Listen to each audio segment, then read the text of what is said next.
ఈశ్వరుడు ఇవ్వాలి, ఇల్లు నిండాలి అని అంటారు. శంకరుడు బోలాశంకరుడు. కొంచెం నీరు, మారేడుదలం ఇస్తే చాలు, మనం చేసే ఆ చిన్న పనికే మురిసిపోయి మనకు కావలసినవన్నీ అందజేస్తాడు ఈ బోలాశంకరుడు. విశ్వనర్తకిగా అతని పాత్ర, అతని భక్తుల పట్ల అతని దయా దాక్షాణ్యాలు మరియు హిందూ పురాణాలలో అతని కీలక స్థానం, రాక్షసులతో అతను పురాణ యుద్ధాల నుండి అతని భార్య పార్వతి మరియు వారి కుమారుడు గణేశునితో సహా అతని కుటుంబంతో అతని మనోహరమైన క్షణాల వరకు విభిన్నమైన అంశాలను తెలుసుకునే చిన్న ప్రయత్నం మనం చేద్దాం. ఈ పురాతన కథలలో దాగి ఉన్న లోతైన ప్రతీకవాదం మరియు బోధనను వెలికి తీయడం, మన శివుని మూడవ కన్ను యొక్క ప్రాముఖ్యతను, అతని తలపై ఉన్న గంగ యొక్క అవరోహణ మరియు అతని శాశ్వతమైన ధ్యానాన్ని పరిశీలిద్దాం. మీరు శివుని యొక్క కథనాలను లోతుగా పరిశోధిస్తే మీరు నటరాజు యొక్క విశ్వ నృత్యాన్ని చూస్తారు.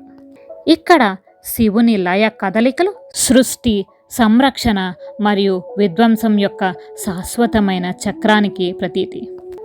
అర్ధనారీశ్వరుని ప్రతిమ శివుడు మరియు అతని భార్య పార్వతిని పురుషుడు మరియు స్త్రీ శక్తుల శ్రావ్యమైన మిశ్రమంగా వర్ణించడం విశ్వాన్ని శాసించే దైవిక సమతుల్యతను ఉదాహరిస్తుంది.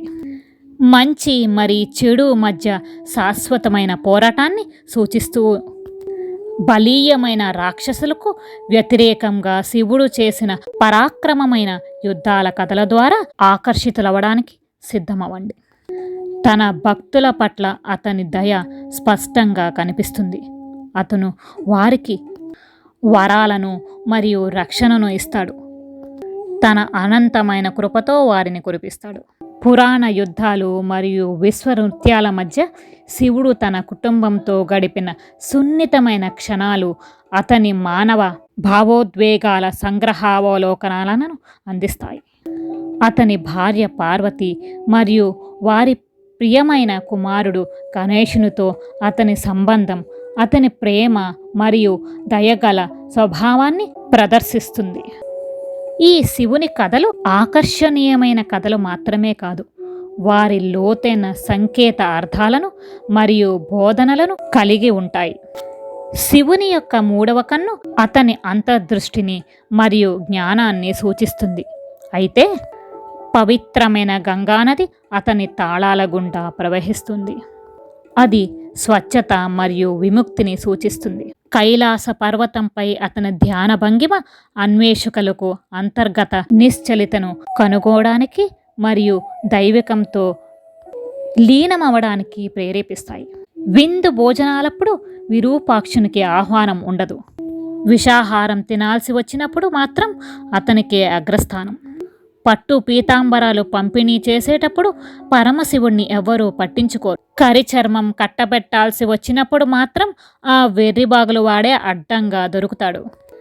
గంగా స్నానాలకు అందరూ తయారే. ఆ అమ్మ పెళమంటూ భూమికి దిగేటప్పుడు మాత్రం ఈశ్వరుడే నెత్తికెక్కించుకోవాలి. శంకరుడు వంటి భోళా భగవంతుడు వేరెక్కడా కనపడరు. శంకరుని వంటి అల్ప సంతోషి మరెక్కడా కానరాడు. కానీ అలాంటి భక్త సులభుడు దొరకడము కష్టమే. తొందరపాటుతో చాలా సందర్భాలలో పీకల మీదకి తెచ్చుకుంటాడు బోలాశంకరుడు. అయినా సరే ఆయనను పల్లెత్తు మాట అనని మహా ఇల్లాలు ఆ పార్వతీదేవి. మోకరిల్లి మొరపెట్టుకుంటే చాలు భక్తులకి వసుడైపోతాడు, పరవశుడైపోతాడు ఆ బోలాశంకరుడు. భస్మాసురుడు అలాగే కదా నీలకంఠుణ్ణి బుట్టలో వేసుకుని వరాల్ని పొందింది. ఎవరి తల మీద చెయ్యి పెడితే వాడే భస్మం అయిపోతాడు అనే వరాన్ని దక్కించుకున్నాడు. అప్పుడు వరాలిచ్చిన శివుడు శిరస్సు మీదే హస్తాలను ఆనించి పరబలాన్ని పరీక్షించుకోదలిచాడు భస్మాసురుడు. అప్పుడు ఆ రాక్షసుని బారిన పడకుండా తప్పించుకోవడానికి నానా తంటాలు పడ్డాడు బోలాశంకరుడు. ఇక్కడే ఒక ధర్మ సూక్ష్మం కూడా దాగి ఉంది, గమనించాలి. చెడ్డవాని పట్ల చతురతతో మెలగడం మనిషి ధర్మం. దుర్మార్గుణ్ణి సైతం ప్రేమించగలగడం దైవత్వం. ఆ గిరిజాపతి అసలైన దైవం కనుకనే అసురుల విషయంలోనూ ప్రేమను ప్రకటించగలిగాడు. ఆ దిశగా యోచన చేసి తీరాలని మానవాళికి చెప్పకనే చెప్పాడు. భారతావని ఇప్పటికీ బీద దేశమే. ఉన్నవారికి బాగానే ఉంటుంది, లేనివారికి అసలు ఏమీ ఉండదు. ఈ లేనివారే నేల మీద దండిగా ఉన్నారు. వీరంతా ఖరీదైన పూజలు చేయలేరు, విలువైన నైవేద్యాలు అర్పించలేరు. కడుపులో ఆకలి అలమటిస్తూ ఉంటే గంట కొట్టి హారతులు ఎక్కడివ్వగలరు? ఇలాంటి బడుగులకు త్రినేత్రుడే సరైన వేలుపు. చక్ర పొంగలి అవసరమే లేదు, పులిహోర ప్రసక్తే లేదు, పాయసాన్నాలు చేయించక్కర్లేదు. 4 చెంబుల నీళ్లు గుమ్మరిస్తే చాలు, వారి వశమైపోతాడు బోలాశంకరుడు. 4 మారేడు దళాలు తెగలిగితే పట్టలేనంత సంతోషపడిపోతాడు. ఆ మీదట విభూతి తీసుకుని ఆయనకో బొట్టు పెట్టి మన నుదుటున కాసింత పూసుకుంటే ఇకనేం మనకు వెన్నుదన్నుగా ఉంటాడు ఆ బోలాశంకరుడు. అందుకే బలహీనలకు ప్రీతికరమైన దైవస్వరూపమై యుగాలు గడుస్తున్నా విరాజిల్లుతున్నాడు ఆ బోలాశంకరుడు. మహేశ్వరుడు నిరాడంబరుడు. చర్మం కట్టుకుని తిరుగుతూ ఉంటాడు, బిచ్చమెత్తుకుని బతుకుతుంటాడు. కాష్టాల వాడలో కాపురం ఉంటాడు, ఆభరణాలు వేసుకోడు. విషనాగులను మెడలిండా మాలలుగా ధరించి చిందులు వేస్తూ ఉంటాడు. రుద్రాక్షలని దండగా గుచ్చుకుని అలంకరించుకుంటాడు. శివుని సిగపాయలో చంద్రుడున్నాడని ఆనందిద్దామంటే అదీ కుదరదు. ఆ జుట్టు పట్టుకుని వేలాడే శశాంక వెన్నెలను కురిపించే నిండు జాబులేం కాదు, కళలు తప్పిన సన్నని చంద్రరేఖ. రంకెలేసే ఎద్దునెక్కి ఊరేగుతాడు. శివుణ్ణి సేవించేవాడు నాణ్యమైనవాడా అంటే నందికి నంది అంతే, భృంగికి భృంగి అంతే. ఒకటో రకం ప్రమథగణాలు. చూసి రమ్మంటే కాల్చి కాల్చి పీల్చి వచ్చే రకం. ఈ స్కందావతారాన్ని పట్టుకునే పర్వతరాజింటికి పెళ్ళికొడుగ్గా ధూమ్ధామ్గా తరచి వెళ్ళాడట రుద్రుడు. అప్పుడు ఈ పరివారాన్నంతా చూసి పెళ్లి పెద్ద గాబరా పడిపోయాడట. పార్వతిరాజు వీరిని ఎలా సంభాళించుకోగలడో అని పార్వతి జీవితాంతం ఇక మీదట ఎలా సాగుతుందోనని వాపోయాడట. ఇంత నాసిరకం జీవితాన్ని గడిపేవాడు ఏం సందేశం ఇవ్వగలడని మనం అనుకోవచ్చు. అక్కడే ఉంది అసలు కిటుకు. కలియుగంలో మానవుల సంగతి చంద్రమౌళికి తెలిసినట్టుగా మరొకరి తెలియదు.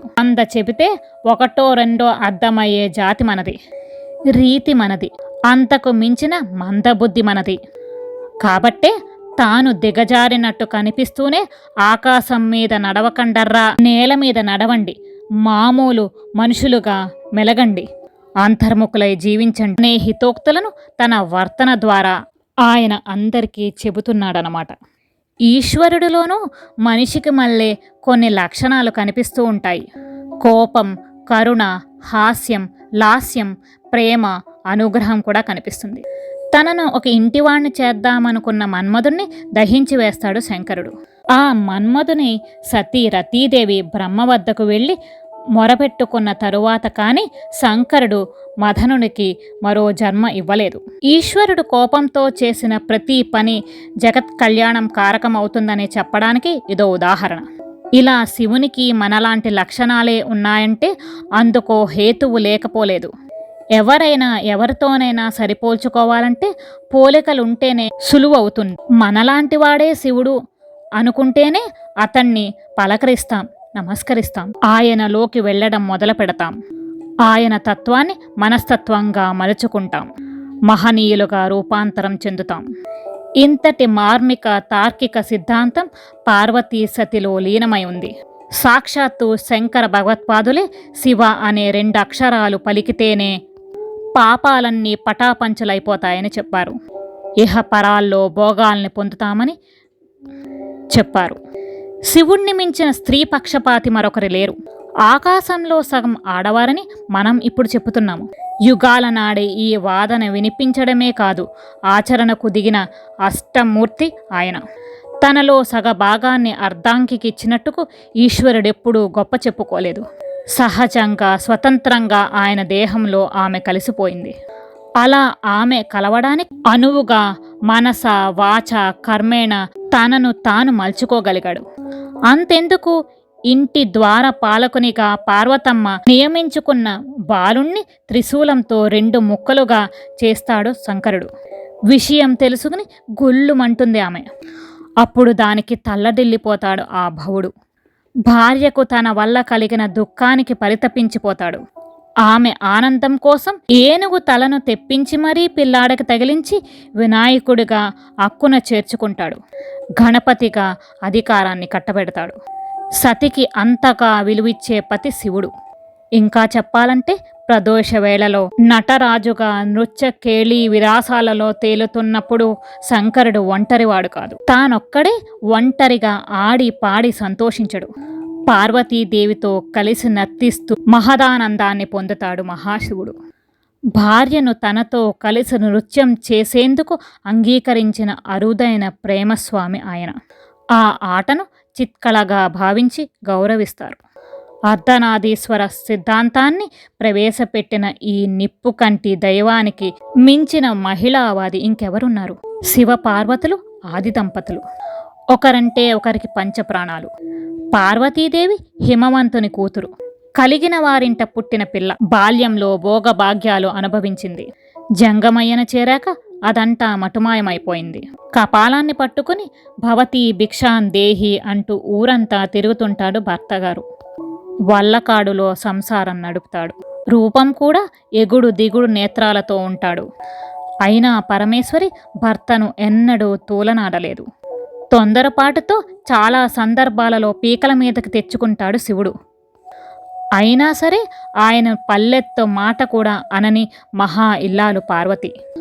ఆకులైనా తినకుండా తపస్సు చేసి అపన్నగా మారి ఆయనను తన వాడిగా చేసుకుంది. గంగమ్మను తెచ్చి తలలో తురుముకున్నా లోకం కోసమే పెనిమిటి ఈ పని చేశాడని అర్థం చేసుకుంది. భృంగి వంటి సేవకులకు తనకంటే ఎక్కువగా ప్రాధాన్యత ఇస్తున్న సమయాలు ఎదురైనా మరోలా అనుకోలేదు. నమ్ముకున్న వారిని నట్టేట ముంచని ఆయన తత్వాన్ని గర్వంగా చెప్పుకుంది. క్షీరసాగర మదనం వేళ అమృతం పుడితే ఎవరో తాగుతారట. కామధేనువు కల్పవృక్షము బయటపడితే ఇంకెవరో తీసుకుని సుఖిస్తారట. కానీ కాలకూట విషం బయటపడినప్పుడు ఎవరూ పట్టించుకోరట. తన భర్తే దానిని ఎదిరేగి తటాలున మింగేయాలట. కట్టుకున్నవాడు చేసిన పని ప్రపంచానికి మేలు చేసేదైనప్పుడు తన పసుపు కుంకుమలకు ఢోకా ఉండదని ధైర్యం ఆమెది. లయకారుడైన పతికి ఏ విషయమైనా ఏం చేయగలదని తనకు తానే సమాధానం చెప్పుకుంది. తానే సర్వమంగళ అయినప్పుడు చింత ఎందుకని సంభాళించుకుంది. శివుడు నిశ్చలంగా విషాన్ని సేవిస్తుంటే పక్కనే అంతకంటే నిశ్చలంగా నిలబడగలిగింది పార్వతీదేవి. స్థానువు లాంటి భర్తను రాగమైనిగా అనురాగమైనిగా చేయగలుగుతుంది. శంకరుడు కూడా ఏ సందర్భంలోనూ పత్నికి అడ్డు చెప్పిందే లేదు. తనకేమీ ఆశలు లేకపోయినా తనలో సగపాలైన పార్వతీదేవికి ఉండవచ్చేనే ఆయన మాట బాట. ఆమె స్వేచ్ఛ స్వాతంత్రాలు ఆమెవే అనుకునేవాడు. ఈశ్వరుడు జడదారిగా తోలు దుస్తులతో నడియారిన అమ్మవారు ఎప్పుడూ అలా ఉండదు. మహారాణిలా ఉంటుంది. 7 వారాల నగలతో సర్వ అలంకార శోభితమై అలంకారంతో ఉంటుంది. ఇంతటి ఒద్దికైన ఆలు మగలని మరెక్కడా చూడలేం. అందుకే వీరిరువురు ఆది దంపతులయ్యారు. ఓం నమః శివాయ.